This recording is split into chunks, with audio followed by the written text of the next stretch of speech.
Hey, welcome back to the Compound Growth Show. We got Quincy and John back on today. I'm wearing my shirt that Quincy sent me in the mail and gave me no idea that I was going to be getting. So one day I just got a shirt that said ABM with Compound Growth Marketing logo on it. If you can't see it, check us out on YouTube. If you're on iTunes, if you're on any of the other Spotify, leave a review. That would really help us get this show going, get more people listening to it. So, Quincy, I want to let you introduce the topic today. Yeah, so we had a conversation a few weeks back, and I found it interesting. On the and pod? I think I see this on the podcast? Yeah. Okay. Yeah, it was on the podcast. We talked about it a few weeks back, and kind of alluded to having this discussion. And so the one thing that we were talking about is how we're talking about marketing to sales handoff, right? And so just by definition of handing something off, it almost implicates that marketers are separate than the sales team. Like we do two different things. Like we market in that broad stroke category, and then sales actually does the selling. I think there's a hot take here in the sense that marketers are sellers, and that we're not a preparated component or organization to the sales team, but we're actually an extension of the sales team. An extension of marketing. Or sales team is the extension of marketing. Or the sales team is the extension of marketing. I said that right. Yeah, I was gonna say now, sales guys don't come at me. John said that, but you know. Yeah. Let's go. Yeah. But yeah, and so I think that if we think about how we reframe things as marketers, and we are, I would say, earning trust at earlier stages of the funnel, earlier stages of the process, right? Like we help build the trust, we help get all the data, all the collateral, all the engagement for the sales team. So these people are well informed of who we are as an organization, maybe product sets, maybe comparisons and things like that, so that when the sales team, who also is trained on the product, also understands, can actually close the deal, right? Right. So that's my take on it, right? Like we build out the interest through selling. Marketing as an action is selling. We build out the interest, we gather all the information, and then we hand it to the sales team in order to kind of close, but it's all one motion. It's all a selling motion. Right. Okay. All right. So I want to be very careful with how I word this, because this is going to go on the internet and it's going to live forever. And so Quincy sprung this topic on me not more than 2 minutes ago. So, but I have a lot of thoughts, and I'm really happy we're talking about it. So the first thing I would say is the definition of so if marketing is an extension of the sales team, I think you need to have a broader view of what sales is, right? The ultimate goal of the whole motion is getting everybody moving in the right direction and saying that we're going to drive in leads who are then going to convert, who are then going to become customers. And the sales executives that I've worked with recently, especially over the past like 7 to 10 years, do have a broader view of marketing and sales than just closing the deals or just the leads coming in the door. Not all, but some do. And so I think that's important to understand. The context of understanding the bigger picture is that there are a lot of sales executives who are paying attention to the full sales cycle. And oftentimes I hate to say it, they know it better than a lot of the people on the marketing team do, because they're hearing from the customer everything that's going on. So I think that's interesting.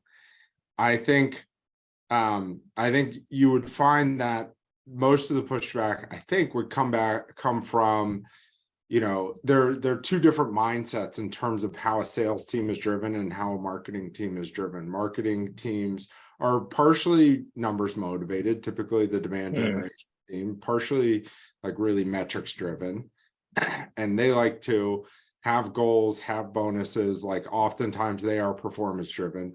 The creative and the product side of the things, product marketing side of the team, they're going to be a little bit less goal oriented. And so they may not receive that kind of feedback or the commission or comp structure as well as like the demand generation team would. So one of the things that I'm looking at when I'm looking at organizational alignment is like, what's the type of brain that somebody has inside the organization? Yep. So oftentimes I find myself saying, yeah, I think demand generation could report into sales. That could make a lot of sense because it is like pretty metrics oriented. It needs to be really aligned with sales. Its output ultimately is the number of meetings, pipeline created, or qualified leads that they're passing to the sales team. So there needs to be a tight connection there. The other piece that I would say to this is I think that marketing is eating sales a little bit, little by little. If we look at the entire funnel. So if we go back to the 90s, before HubSpot popularized the inbound movement, I'm sure there were companies out there that were doing inbound marketing before that, but the primary go-to-market motion of B2B enterprise companies at that point was an outbound motion where you had SDRs, you had field sales reps, it was very sales driven. The trust in the sales rep was much higher then, and the sales rep was going in, like banging on phones, getting someone on the phone, trying to build interest, trying to get that person to eventually become a customer of theirs. And over the past 20 years, but the evolution has probably been happening for a long time, more and more of that research that the buyer is doing is less dependent on the sales rep and more dependent on them asking their friends, them asking the communities they participate in, them going to review sites like Capterra and G2 Crowd, them going to Google, them browsing the website to get the information that typically the rep would have had to send to them with a PDF file, with a letter, over the phone, whatever it was. So marketing used to be really a support function for the sales team, and still is for companies that are selling really, really, really large deals. But it's shifted a little bit more. So by the time the sales team gets a lead, for a lot of the companies that we work with, the lead is primed. It's ready to have a demo conversation with the salesperson. The salesperson is not having to build their interest. They are capturing the intent of that person who already has done the research to say, hey, I want a demo of this product. I think I'm going to purchase it within 30 to 90 days of talking to you. So I think that has changed a little bit, and that's okay. Now, I was going to say, that's really funny that you say that, because I would say the evolution happened all the way into like mid 2000s, to be honest with you. You said the 90s, but I think there was an evolution where I was sitting in a standpoint to where sales was just like, hey, what marketing events are you guys putting on to reiterate? Yeah. And that's a big, I think I've probably quoted the 5 ways to build $100 billion company that Christoph Jans wrote. Check it out. Just Google 100 ways to build 5 ways to build $100 million company. But he outlines the different go-to-market strategies for companies selling their product for $1,000, $1 a year, $1,000 a year, $10,000 a year, $100,000 a year. I skipped the category. Maybe it's $1 million a year. And he just added 2 more on.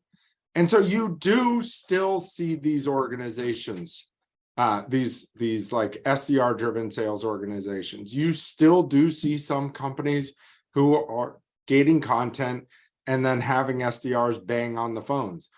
But I would say the shift that we've seen over the last couple of years is pretty significant. And we could actually look into some of the key bank survey to see how significant that shift has been over the 10 years that they've been doing that survey, where they look at what the primary go-to-market motion is for private SaaS companies. But I would be interested to see how that shifted from field to inbound. But the shift is still happening. There are still companies, if you're selling into like an agricultural market, if you're John Deere, or if you're selling software related to the agricultural market, I would guess a lot of your motion is still going to events. If you're selling a product for $1 million, I would guess you're still, going and visiting those facilities, those farms, the CEOs of those companies to sell that equipment or software. But a lot of the shift that we've seen recently is towards mid-sized ACV products, having better distribution into small and mid-sized businesses. And even, when we look at it, I see a lot of our customers driving $100,000 deals from Google Ads and SEO, which we were not seeing before. We're seeing a lot more deals of that size coming through the website, where previously that was largely events and outbound driven. For most of my career, I had seen that outbound and events drove higher ACV customers, but they took longer to convert, and the digital marketing produced more customers. Typically, they had a smaller ACV, and we're just seeing the deal sizes get higher and higher for a lot of those digital revenue marketing activities. Well, and I think, so for me, I think a shift happened somewhere along the line to where marketers started caring more about things that happen later in the sales process. And essentially we became more part of the sales team, is like this idea of tracking attribution goals, actually like having the analytics and the goals to understand what our marketing is doing, Right. Understand how it contributed and like what types of customers that we can like see. And I think there was a gap kind of before in the prehistoric marketing times to where there was no data. There was no we weren't gold on what do you say, like MQLs or qualified accounts, MQAs from an ABM standpoint. Right. It was just like we put this stuff out there, like 100,000 people drove past this billboard. We can't attribute our billboard and the ROI to the thing and like how it actually impacted closed sales. We just look at like a generic lift, like we had a brand lift. Right. Yeah, you'd look at a brand lift. Yeah, I think the improvement through automation, through CRM systems, has allowed us to measure further down funnel. And I think there's also been the realization by looking at the data, looking at the funnels people are coming through, right? Think about it, like 2008 to 2012, everybody was talking about ebooks and how amazing they were. More recently, everybody's been talking about PLG, how amazing that is. But like that ebook phase, pretty quickly people started to see, okay, when we drive leads into an ebook funnel, like our sales reps are miserable, they're incredibly inefficient. Versus why not open up some of that content, educate the customers, get them interested in our product by building brand equity and getting them to engage with our content, read it, pass it around their team, and then get them to come back to the site and request a demo. And that's been, the shift that we've seen in the PLG world for a while. And then I think we're starting to see more companies adopt that too. I was going to say, so this is very controversial. I heard it on a Dave Gearhart podcast with one of his guests before. Where do you think, because we think in the process, I would say that marketing and then the SDRs are kind of in between marketing and account execs, right? Like they're kind of like an extension, even closer extension of the marketing team. Where do you think the SDR should sit? Should they sit with the sales rep, the salesperson, or should they sit on the marketing team? Yeah. Okay. When you said this is really controversial, I was like, okay, here we go. But yeah, this is controversial. So the data that I've seen is Yeah.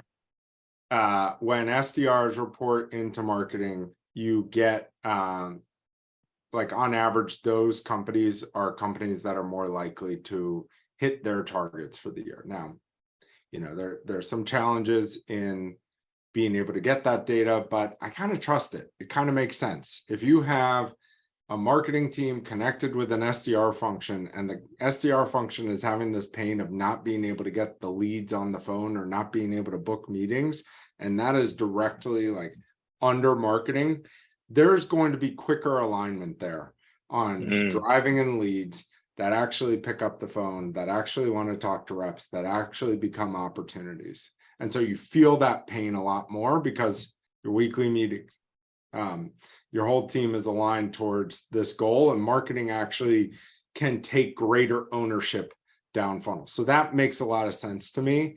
And so that is why I like when I hear about SDRs reporting into the marketing function. But we're talking about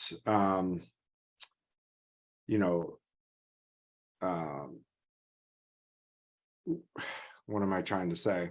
We're talking about, just the organizational structure is kind of a myth that we make up, the construct that we have in our own head. So as long as marketing is aligned with the SDRs, as long as they're close to them. When I was at Workable, the SDR team was right outside the door of my office. And so I was hearing the conversations all day. When I left to go get lunch, I'd have to walk past the SDR manager and a bunch of SDRs, and I sat with them at lunch. I'd hear about the challenges they were having. That definitely had a huge impact on me in terms of wanting to deliver better deals, because I wanted to have a pleasant lunch. Honestly, I didn't You want to can't go talk get a about how much. sandwich. I didn't want to talk to them about how bad the leads were. So we really worked to drive really good leads, and I looked to hear them out. So I think that getting aligned is getting that alignment, having the empathy for those reps is really important. Whether it's AEs or SDRs, whoever you're passing the leads to, having ownership down funnel is really important. And the same way that I think SDRs, like statistically, we can see that SDRs reporting into the marketing function typically have higher performing teams or companies overall in terms of hitting their revenue targets. I think that's pretty compelling data. But I also have talked about this in the past. I like there to be a little bit of friction between the teams. So when SDRs or AEs or whoever's following up on the leads is reporting into the sales organization, I still like it when marketing is gold on the number of meetings had by the sales team, right? That's not something they can control. They can't force an SDR to follow up with a lead, or they can't follow the sales team to follow up with the lead. They can't, force that person to book within an hour or 2 hours or 2 days of that person coming in as a lead. They can't control the outreach. They don't have control over that. But I still like the friction that's created when marketing cares about a goal a little bit outside of their control, because they're going to be more likely to follow up with the SDRs, to follow up with the sales team, to make sure that they are setting up those meetings and trying to book them within the next couple of days and following up with the leads within an hour of that person filling out the form. I like the tension that creates inside the organization. I think it's a healthy tension. Now I'm going to say something controversial. Now it's time for mine.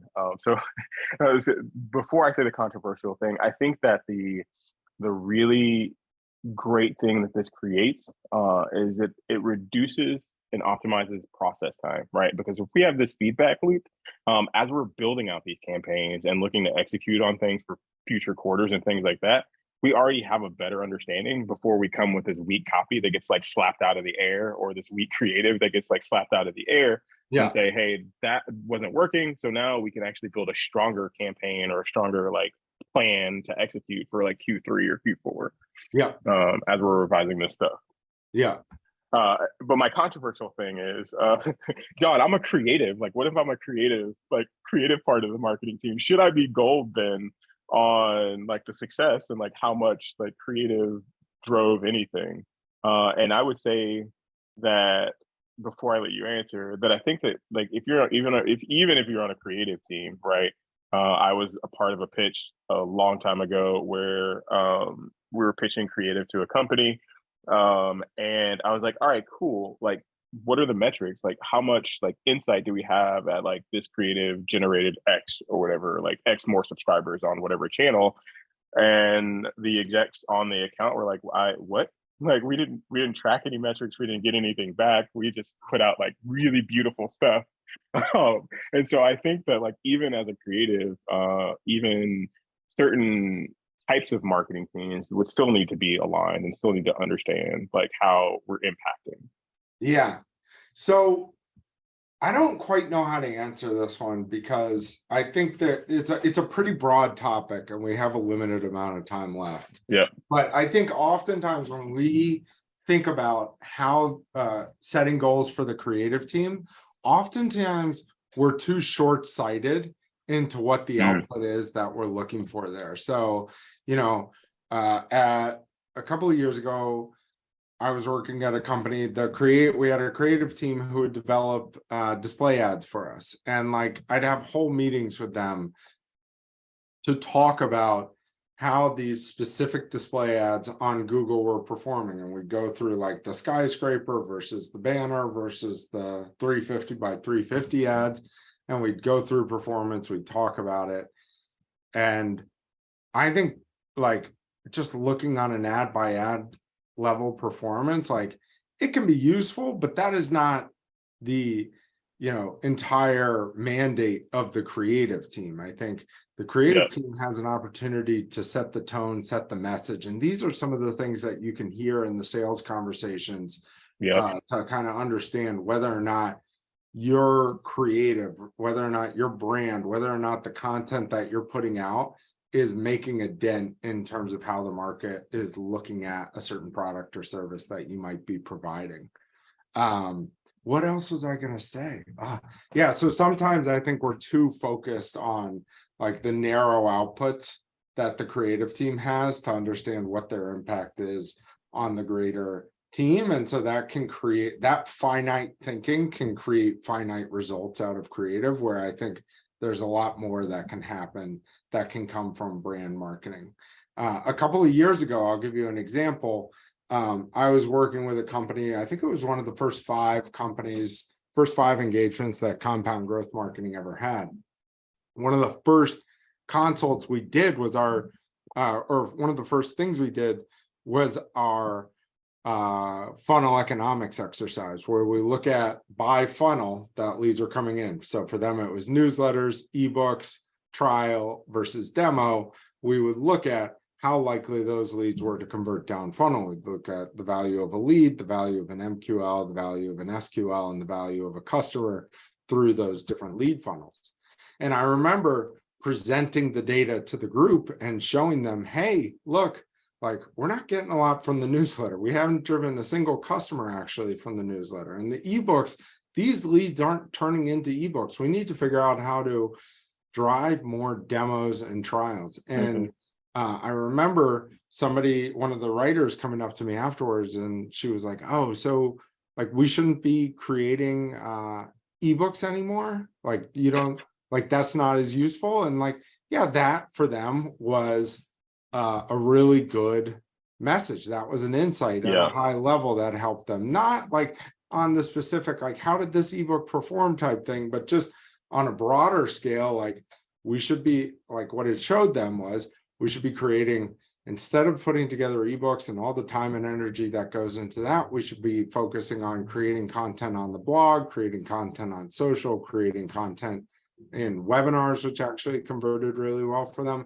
So the high level findings were actually quite robust for them in helping them figure out where directionally they should be pointing. And so those are examples where I think creative sometimes needs guidance and understanding the assets that they're creating, that they're putting time and energy into that aren't really getting much attention from the prospects and customers versus what is and what can be the most powerful tools for us. So I think that is a good example of how you need to kind of step back and look at the broader picture with the creative team to understand how they're helping drive the overall mission of the company.